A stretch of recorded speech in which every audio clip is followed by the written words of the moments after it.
അല്ല നീ നേരത്തെ എന്തോ പറഞ്ഞല്ലോ, വാച്ച് പുതിയ മേടിക്കണ കാര്യം. അതല്ല ഇങ്ങോട്ട് കേറി വന്നപ്പോ മോളുടെ കാര്യം. അതോ അവക്ക് കലാതിലകാവണമെന്ന്. ആ ഇനി അതിന്റെ കുറവും കൂടി ഉള്ളൂ. നീ ഓരോന്ന് പറഞ്ഞെന്റെ തലേ കയറ്റിക്കോ. അതൊന്നും വേണം. ചതുവേട്ടാ ഇത് നീട്ടിക്കേ.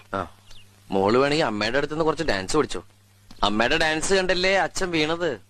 എന്നിട്ട് വല്ലതും പറ്റുമോ അച്ഛാ? പറ്റിയത് അച്ഛനല്ല അമ്മയ്ക്കാ. മോളെവിടെ? അവള് ടി വി ആണ്. മീനക്കൂർ എത്തിയിട്ടില്ലേ? നന്നായി. അച്ഛനെ കൊണ്ട് ഞാൻ അനുഭവിക്കുന്നതൊന്നും പോരായിരിക്കും. അതിനിപ്പോ നിനക്കെന്താ പറ്റിയേ? പറ്റിയതിനി പറഞ്ഞിട്ട് എന്താ കാര്യം? നല്ല ജീൻസും ചെത്ത് ഷർട്ടും കൂളിംഗ് ഗ്ലാസും ഒക്കെ ഇട്ട് എത്ര അടിപൊളി ചെക്കന്മാരാ എന്റെ പുറകെ ബൈക്കിൽ നടന്നേന്നറിയോ?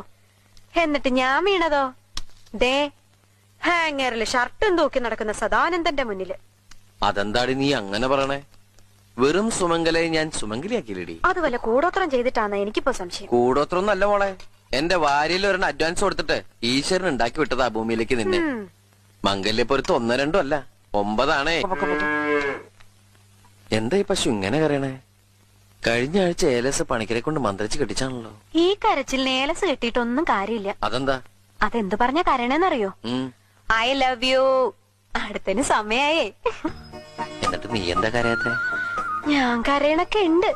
പക്ഷെ നമ്മുടെ കരച്ചില് കേൾക്കേണ്ട ആള് കട്ടില് കണ്ടാ പിന്നെ നബീസ്ത പറഞ്ഞ പോലെ ഹള്ളാ പടച്ചോനേന്ന് പറഞ്ഞ് കൂർക്കം വലിച്ച് ഒറ്റ കിടപ്പല്ലേ.